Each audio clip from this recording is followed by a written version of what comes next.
I stood outside the glass-walled boardroom, my reflection staring back at me like a stranger. Through the transparent walls, I watched my supervisor gesture confidently at the projection screen. The cover slide glowed bright against the dim lighting, displaying the proposal I spent 3 months perfecting. But only one name appeared on that slide, his, not mine, just his, in bold letters that seemed to mock me from across the hallway. The board members nodded, impressed, scribbling notes as he spoke with the ease of someone presenting their own work. My hands started shaking. This wasn't some administrative error or innocent mistake. This was deliberate, calculated theft. The humiliation crashed over me like ice water, freezing me in place while my mind raced. Every late night, every sacrificed weekend, every careful calculation, stolen. My stomach twisted as I watched him smile, basking in praise that belonged to me. The anger came next, hot and sharp, cutting through the shock. I pressed my palm against the cold glass, watching my supervisor's performance. Then I made a decision that would change everything. I wasn't leaving this building until every person in that room knew the truth, no matter what it cost me. 3 months earlier, I was just another analyst in a department that valued visibility over substance. I did the heavy lifting while others collected the applause. My supervisor loved reminding people during meetings that he guided the team and set strategic direction, even though I was the one building the actual models and crunching the numbers until midnight. Still, I believed this new proposal would be different. The operations overhaul I designed could save the company millions annually. It was innovative, thorough, and completely mine. I thought it would finally earn me the recognition I deserved, maybe even a promotion. Instead, something strange started happening. My supervisor began hovering around my desk more than usual, asking for quick updates that felt less like management and more like extraction. Every breakthrough I made, he wanted documented immediately. Every methodology I developed, he requested detailed explanations. At first, I thought he was just being thorough, preparing to champion my work to upper management. I was so naive. I didn't see the pattern forming, how every conversation left him with more information and me with vague assurances that we're building something special here. During our weekly team meetings, my supervisor dismissed my suggestions with a smile that stung worse than outright criticism. He'd chuckle softly, shake his head and say something like, "Let's table that for now, or I'm not sure that aligns with our vision." The words were polite enough, but they carried an edge that made me feel small. Then, days later, I'd hear him present those exact ideas to upper management as though they'd sprung fully formed from his own brilliant mind. Coworkers noticed. I saw the sympathetic glances, the uncomfortable shifting when he took credit for work that clearly wasn't his. But no one spoke up. No one wanted to challenge someone so politically connected, someone who had the director's ear and played golf with executives on weekends. I swallowed my frustration repeatedly, telling myself to focus on the proposal.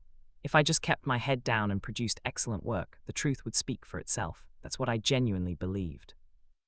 But deep down, a small voice whispered that something was fundamentally wrong, that the rules I thought governed professional behavior didn't apply here. I ignored that voice. I wish I hadn't. The first real warning sign came when I emailed him the initial draft of the proposal. I'd formatted it carefully, included a professional cover page with both our names, mine as lead analyst, his as supervising manager. Standard procedure. The next morning, he sent it back with minor comments and one significant change I almost missed. My name had been removed from the cover page, just gone, as if I'd never existed on the document at all. When I pointed it out in his office, he looked genuinely apologetic. "Oh man, I'm so sorry," he said, leaning back in his chair with his hands raised. "Must have happened when I was reformatting. You know how Word can be, total accident." He promised to fix it immediately, assured me it was not a big deal and nothing to worry about. I believed him because I wanted to believe him. I corrected the document myself and moved on, but that uneasy feeling in my chest wouldn't dissolve. It was the first time I seriously considered that his mistakes might not be accidents, that maybe, just maybe, he had bigger plans that didn't include sharing credit, but I pushed the thought away. Surely no one would be that blatant, that shameless. I was wrong. Over the following weeks, I noticed a subtle shift in how information flowed around me. Team conversations that used to include me gradually excluded me instead. Meeting invitations vanished from my calendar without explanation. I'd walk past conference rooms and see my colleagues discussing projects I was supposedly involved in, but no one had thought to include me. When I asked my supervisor about upcoming strategy sessions or decision-making meetings, he'd wave dismissively and claim nothing had been decided yet. "We're still figuring things out," he'd say with that practiced smile. "I'll loop you in when it's time." Yet people around me clearly knew more than I did. They referenced decisions I hadn't heard about, timelines I wasn't aware of, directives that apparently everyone received except me. The walls felt like they were closing in, isolating me from the team I'd worked with for years. I kept working on the proposal, unaware I was being gradually boxed out of the very project I'd created. Each day, the invisible barriers grew thicker. Each day, I became less relevant in a process that should have centered on my expertise. I felt it happening but couldn't name it yet. The isolation was strategic, deliberate, and frighteningly effective. A major forecasting error threatened to embarrass our entire department during a quarterly review. I caught it purely by chance while running validation checks on someone else's model. The numbers were off by nearly 15%, enough to make us look incompetent in front of the executive team. I fixed it immediately, working through lunch to recalibrate the projections and document the correction process. I assumed credit would naturally flow to whoever solved the problem. That's how meritocracy was supposed to work, right? Wrong. The next morning, my supervisor stood in front of the entire department and announced that he'd identified and corrected a critical error that could have damaged our credibility. He explained the fix with just enough technical detail to sound knowledgeable, though I noticed he stumbled over the actual methodology. People congratulated him.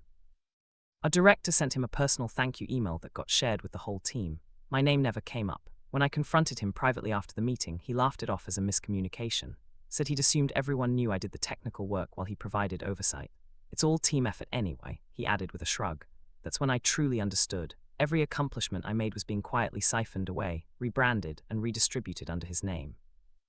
It wasn't just the big proposal at risk. It was my entire professional reputation, my career trajectory, my future. Still, foolishly, I stayed focused on finishing the proposal, thinking the final product would be undeniable, that quality work would speak louder than office politics. As the project neared completion, my supervisor's behavior shifted again. He became overly friendly, almost aggressively so. He started checking in daily, sometimes multiple times, asking how things were progressing and offering unsolicited advice that usually contradicted what he'd said the day before. "We're a team," he kept saying, emphasizing the word as though rehearsing a line for some future audience. "This is our project, our success." The repetition felt calculated, like he was establishing a narrative. Meanwhile, coworkers began treating me differently. People who used to ask my opinion on technical matters started directing questions to my supervisor instead. In meetings, I'd offer insights and receive polite nods, but no follow-up questions. It was like I'd been demoted without anyone officially announcing it. My supervisor positioned himself between me and everyone else, controlling the flow of information and gradually rewriting the story of who did what. I sensed he was setting a stage, preparing for something bigger than daily credit theft. The atmosphere around the proposal felt charged with unspoken tension. I couldn't prove anything yet, couldn't point to a single actionable offense, but every instinct screamed that something terrible was coming. I just didn't know how terrible. I submitted the final version of the proposal on a Thursday afternoon, attaching 3 months of work to an email with a subject line that felt almost ceremonial. I was proud, genuinely proud of what I'd created. The analysis was thorough, the recommendations actionable, the projected savings substantial. This was the best work of my career. For about 4 hours I felt hopeful.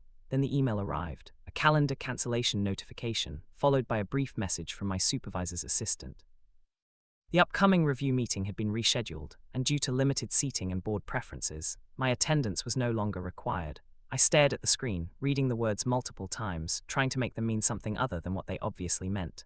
Confused, I checked the updated attendee list. Half the company's mid-level managers were included, people with minimal connection to the project. The marketing director was invited. 2 consultants I'd never met were on the list, but not me, not the person who actually created the proposal being reviewed. My heart sank into my stomach, heavy and cold. A slow, creeping dread began spreading through my chest. This wasn't about limited seating.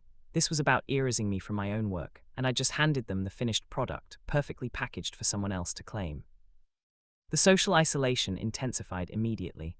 Colleagues who used to grab coffee with me suddenly had scheduling conflicts. People stopped making eye contact in hallways. During lunch, the cafeteria felt like high school again. Groups of coworkers huddled at tables, their conversations dropping to whispers when I walked past.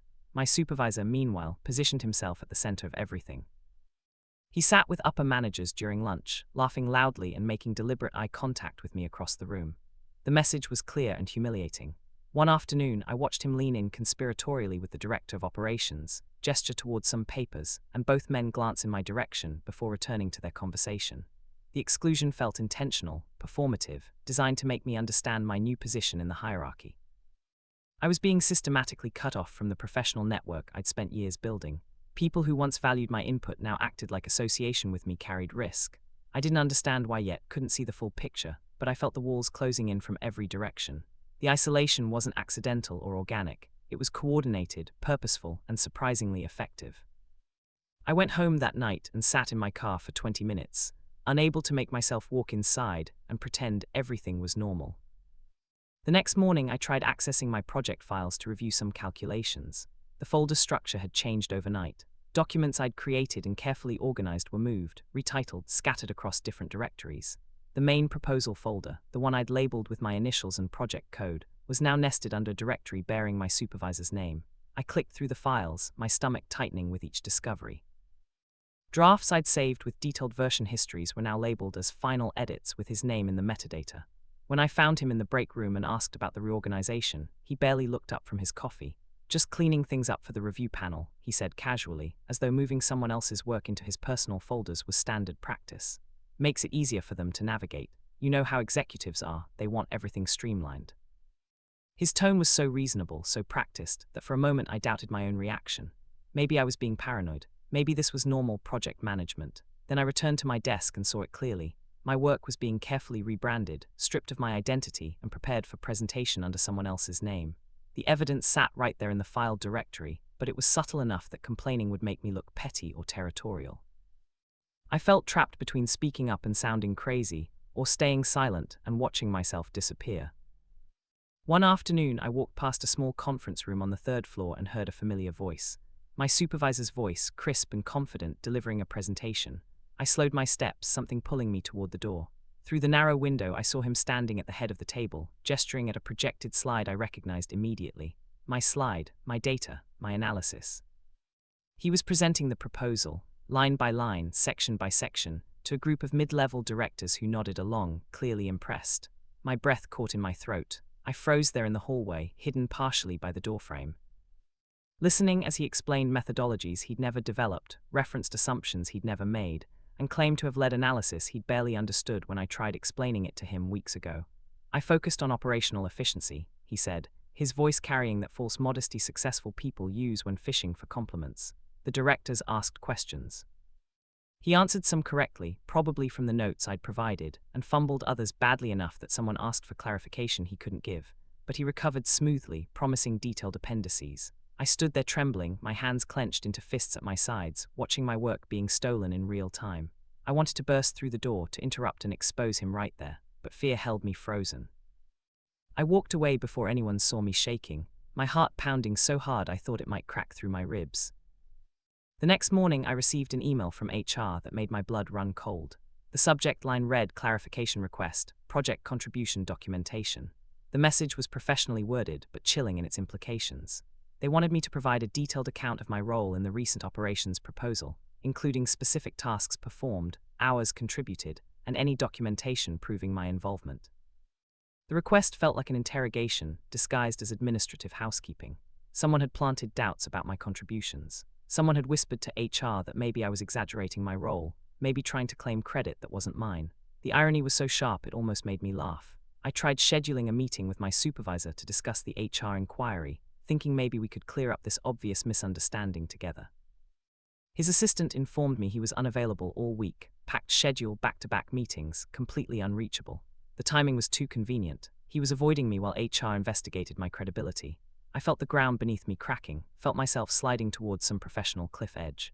The system I'd trusted to recognize merit and reward hard work was being weaponized against me, and I had no idea how to fight back without sounding defensive or desperate. I started doubting everything. Sitting at my desk, staring at spreadsheets that no longer felt like mine, I questioned whether I'd misread the entire situation. Maybe I was too sensitive, too territorial about work that was technically company property anyway. Maybe my supervisor really had contributed more than I realized. Maybe I was the problem, ungrateful, paranoid, unable to function in a collaborative environment. The thoughts circled like vultures, picking apart my confidence piece by piece. I'd worked so hard, sacrificed so much personal time, believed so deeply that excellence would be rewarded. Now I felt foolish and naive, like a child who'd just discovered Santa Claus was actually just their parents. The proposal I thought would prove my worth had become the weapon being used to erase me from the professional narrative. At night, I lay awake replaying every conversation, every email, every meeting, searching for the moment I could have protected myself better. I couldn't find it. The betrayal was too planned, too carefully orchestrated. For the first time in my career, I seriously considered quitting. Just walking away, starting over somewhere else, anywhere that didn't carry this particular humiliation. But something deep inside refused to let me leave defeated. Some stubborn core of self-respect wouldn't allow him to win so completely. That week blurred into a series of late nights where I stayed at the office long after everyone else left. I stared at spreadsheets I no longer recognized as my own, watching numbers that had once excited me turn into meaningless data points. I replayed the past 3 months in excruciating detail, seeing now what I'd missed in real time, how every friendly check-in was information extraction, how every reorganization was erasure, how every exclusion was preparation. I'd been slowly cornered without realizing it, isolated and undermined so gradually I didn't notice until escape routes were already blocked. The sense of betrayal morphed into something harder, sharper. Anger settled in my chest like heated metal, not explosive but constant, burning slow and steady. I wanted justice, craved it with an intensity that scared me slightly, but I didn't know how to achieve it without destroying my own career in the process. Speaking up would make me look bitter. Complaining would seem petty. The system protected people like my supervisor, charismatic, politically connected, skilled at managing up while crushing down. People like me who believed work should speak for itself were easy prey.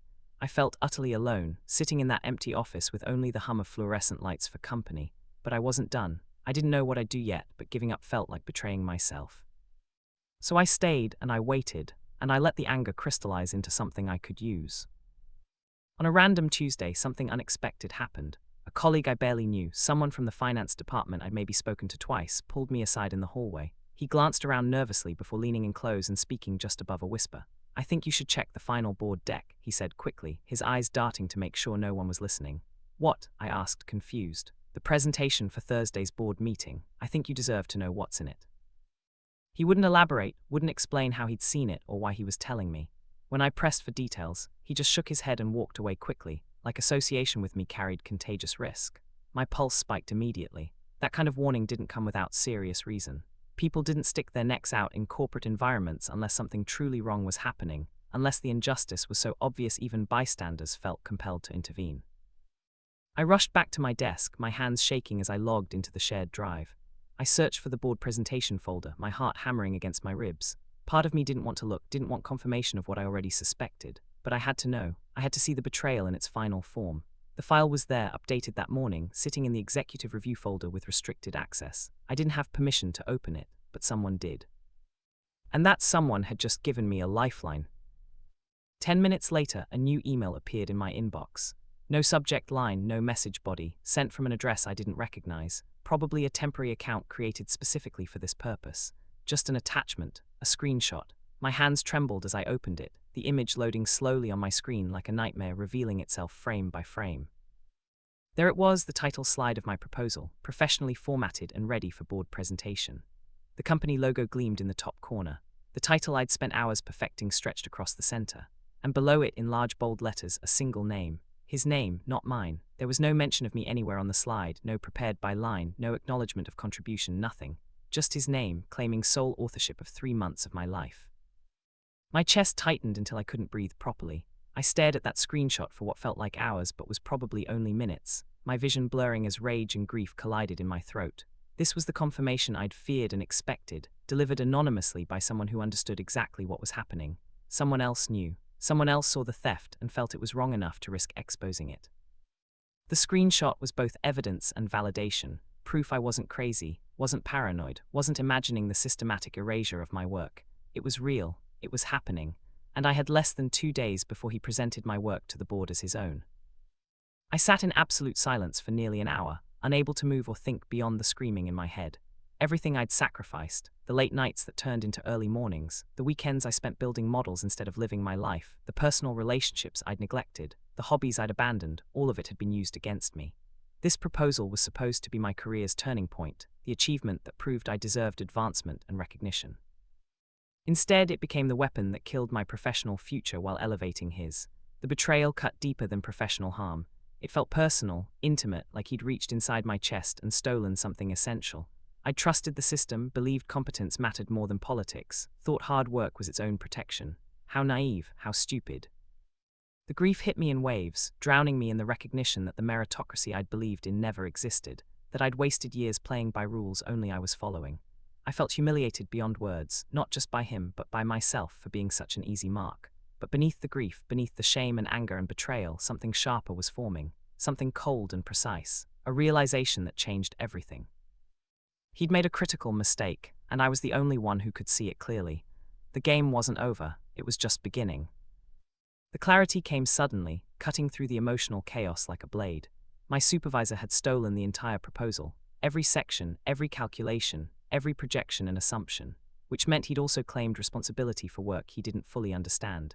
He'd memorized talking points and learned to echo my explanations convincingly enough for casual observers, but I knew every number in that proposal by heart. I understood the methodology so deeply I could defend it in my sleep, could explain the reasoning behind every decision, could answer technical questions without hesitation. He couldn't. I'd watched him stumble during that conference room presentation when directors asked for clarification. If seriously questioned by people who actually understood operations and financial modeling, he wouldn't survive the scrutiny. The board meeting wasn't just a presentation, it was a test he couldn't pass. And I didn't need to gather evidence or file complaints or navigate HR bureaucracy. I just needed to be in that room. The plan formed quickly, elegantly, with a simplicity that made it feel inevitable. I didn't need to accuse him or cause a scene. I just needed to be present when someone asked a question he couldn't answer. Just needed to exist in that space as a living contradiction to his narrative. The board meeting was technically open to internal staff unless explicitly closed door. And this one was. I checked the company policy 3 times to be sure. Any employee could attend board presentations unless specifically barred. He'd removed me from the attendee list, but he hadn't barred me. That was all I needed. The morning of the board meeting arrived with an atmosphere so tense it felt physical. I got to the office early, my stomach churning with anxiety and determination.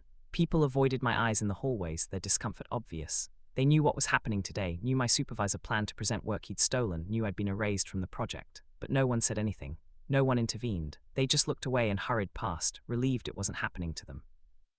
I remained quiet all morning, unusually calm for someone watching their career get dismantled. I reviewed the proposal one final time, refreshing my memory on every detail, every assumption, every calculation. If I was going to do this, I needed to be flawless.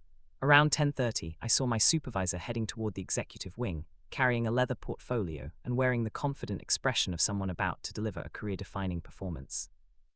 He didn't even glance in my direction. I was that irrelevant to him now, that thoroughly erased. I waited until the meeting start time, then 15 minutes more, giving him time to get comfortable, to start presenting, to settle into the rhythm of his theft. Then I stood, straightened my jacket, and walked toward the boardroom with my heart trying to escape my chest. My hands were steady. My mind was clear. I'd spent 3 months building this proposal. I wasn't going to watch him steal it from the shadows. I stood outside the boardroom door, listening to muffled voices praising the innovative framework and comprehensive analysis in the proposal. My proposal. Through the frosted glass, I could see silhouettes seated around the long table, could hear my supervisor's voice explaining concepts he barely grasped. My heart thundered so loudly I was certain everyone inside could hear it, but my resolve stayed firm. I'd crossed some internal threshold where fear mattered less than dignity. I waited, breathing slowly, listening for the right moment. Then I heard it, my supervisor attempting to explain a section of the financial modeling I knew he didn't understand. His explanation was close enough to sound plausible, but wrong enough that it would unravel under questioning. He was talking about operational efficiency metrics, mixing up cost reduction with revenue optimization in a way that made them seem interchangeable. They weren't. A board member asked for clarification, and I heard him pause, fumbling for words that didn't come easily. That was my cue. I inhaled deeply, adjusted my collar, placed my hand on the door handle, and felt the cool metal beneath my palm. Every instinct screamed at me to turn around, to walk away, to protect myself from the fallout of what I was about to do. But a louder voice, a clearer voice, said this was the moment that would define everything else. I could disappear quietly and let him win, or I could fight for what was mine. I pushed the handle down and opened the door. The entire board turned toward me as I stepped inside. Surprise registered on their faces, but not displeasure, just curiosity about the interruption. My supervisor froze mid-sentence, his mouth still open on a word that never came out. The color drained from his face so quickly I could see the exact moment he realized what was happening. His eyes went wide with panic, then narrowed with barely contained rage. I stood just inside the doorway, professional and calm despite the adrenaline flooding my system. I apologize for the interruption, I said clearly, my voice steady in a way I didn't know I was capable of. But I believe I should be present for this presentation, as I authored the core analysis being discussed. The room fell into absolute silence. A board member, a woman I recognized as the CFO, raised an eyebrow and glanced between me and my supervisor with an expression that suggested she was starting to understand something. My supervisor opened his mouth, closed it, opened it again. No words came out. He looked like a fish drowning in air, searching desperately for the script that would explain this away. But there was no script. I'd gone off narrative, stepped outside the careful story he'd constructed. For the first time in 3 months, he had no prepared response. This is highly irregular, he finally managed, his voice tight and higher than usual. The CFO's expression shifted into something that looked like disappointment and anger. She turned to him. Is this true? Did someone else write this proposal? My supervisor tried to regain control, straightening his shoulders and attempting a confident smile that looked more like a grimace. It was a collaborative effort, he said, his voice still shaking slightly. I provided oversight and strategic direction while my team handled technical execution. The words sounded rehearsed, like he'd prepared this exact deflection. But a board member, an older man I recognized as the operations director, wasn't satisfied. He flipped through the proposal document on his tablet, then looked directly at my supervisor. Can you clarify the projection model on page 17? The efficiency gains seem aggressive. What assumptions drove those numbers? It was a straightforward question, the kind of thing anyone who actually built the model could answer in seconds. I watched my supervisor's face and saw the exact moment he realized he was cornered. He cleared his throat, shuffled papers unnecessarily, and launched into an explanation that started confidently but quickly deteriorated into vague business jargon. Well, we leveraged synergistic operational frameworks to optimize. The resource allocation model integrates with. He was drowning. The board members exchanged glances, confusion spreading across the table like spilled water. The operations director frowned, clearly unsatisfied. Then the CFO turned to me, her expression sharp and evaluating. Do you know the methodology? The question hung in the air. This was the moment. I could stay silent, could defer to my supervisor, could protect myself from whatever retaliation would follow, or I could tell the truth. I stepped forward slightly and began explaining. I walked through the projection model clearly and concisely, without arrogance or performance, just competence. I explained the baseline assumptions, the efficiency variables, the risk factors we'd built in, and the sensitivity analysis that accounted for different operational scenarios. I referenced specific data sources, explained why we chose certain benchmarks over others, and detailed the validation process I'd used to test the model's accuracy. The board members listened intently, some taking notes, all clearly understanding that they were hearing from someone who knew this material intimately. My supervisor stood frozen at the front of the room, his face transitioning through several shades of pale. When I finished, the CFO asked 2 follow-up questions. I answered both without hesitation. Then she looked directly at my supervisor and asked the question that ended everything. Who actually developed this proposal? The room felt like all the oxygen had been sucked out. My supervisor attempted one more deflection, insisting it was a team effort and that leadership means empowering others to execute your vision.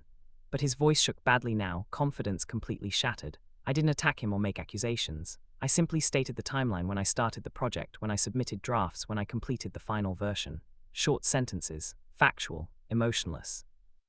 Just truth delivered without editorializing. The shift in the room was immediate and total. Credibility flowed away from my supervisor like water draining from a tub and settled on me instead. The board members' body language changed. They leaned slightly away from him, turned slightly toward me. The CFO's disappointment was visible. The operations director looked genuinely angry. The meeting ended shortly after with a polite but tense dismissal from the CFO, who asked both me and my supervisor to remain available for follow-up questions. As we left the boardroom, my supervisor wouldn't look at me. His face was red with humiliation and fury, his jaw clenched so tight I could see the muscles jumping beneath his skin. He walked quickly toward his office without speaking. Within an hour, I received an email from HR requesting a written account of my involvement in the proposal, my contributions to its development, and any documentation supporting my claims. This time the tone was different, less interrogation, more fact-finding. I provided a concise, detailed summary with timestamps, email records, and file version histories. I didn't embellish or attack my supervisor. I just documented what happened and let the facts speak. By the next afternoon, the office atmosphere had changed completely. Word spread quickly. People love drama, especially when it involves someone powerful being exposed. My supervisor was temporarily removed from leading any projects pending an internal review. Colleagues I hadn't spoken to in weeks approached me quietly, offering apologies that felt sincere, but arrived too late to matter much. The same people who'd avoided me last week now wanted to be seen as supportive. I accepted their words politely but without warmth.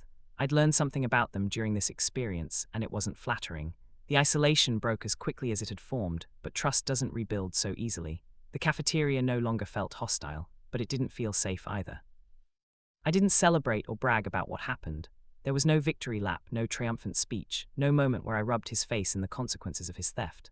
I simply returned to my desk and continued working, knowing the truth had finally surfaced and corrected itself. The satisfaction I felt wasn't explosive joy, it was quieter than that, more like relief, like finally being able to breathe properly again after months of suffocation. A week later, the CFO personally invited me to lead the next phase of the project, implementing the recommendations from my proposal. She apologized for the situation I'd been put in, though we both knew her apology couldn't undo the damage or erase the betrayal. As for my supervisor, he lost the promotion he'd been banking on and was reassigned to a non-strategic role with no direct reports. He left the company 3 months later. I heard through the office grapevine that he'd been asked to pursue other opportunities. People treated me differently after that, some with respect I hadn't earned before, others with wariness like I was dangerous now, someone who'd proven they wouldn't just accept being erased. Both reactions felt strange. I hadn't changed. The system had just finally seen what was already true. I won not by fighting dirty or playing politics better than him. I won by refusing to stay silent, by showing up when I wasn't wanted, by knowing my work so well that lies couldn't survive next to truth.